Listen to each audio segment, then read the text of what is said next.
जगन्नाथपुरी के एक भक्त की कथा है। एक भक्त था, उसके स्वप्न में जगन्नाथ जी आते थे। वो इतना रोता था मंदिर के बाहर खड़े होकर के।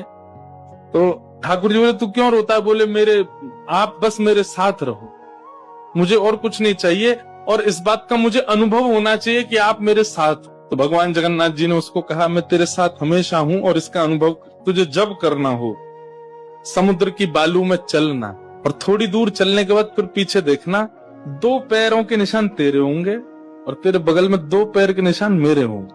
उससे तुझे पता चल जाएगा मैं तेरे साथ। अब तो वो रोज जाता, समुद्र के तट पर चल के देखता, थोड़ी दूर चलता तो 2 पैर के निशान उसके और बगल में छोटे छोटे छोटे चरण भगवान के। इतना प्रसन्न रहता था। लेकिन ये उसके घर में कोई घटना घटी, माता जी का देहावसन हो गया, बहुत कष्ट में आ गया, इतना पीड़ा में आ गया, रोने लगा, बिलखने लगा। अपनी माँ के जाने के भाव से तुरंत दौड़ करके गया। बोले, मैं मन को शांत करने का एक ही तरीका, पता चले जगन्नाथ जी मेरे साथ।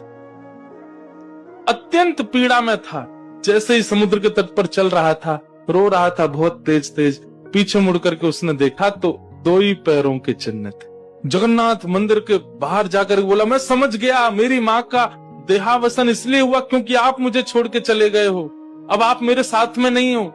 आपने कुछ दिन मेरा संग किया, उसके बाद मुझे अकेला छोड़ दिया। नाथ, आप ऐसा कैसे कर सकते? मुझसे क्या अपराध हुआ? रोने लगा, बिलखने लगा। जगन्नाथ जी रात्रि में फिर स्वप्न में आए। क्यों रो रहा था?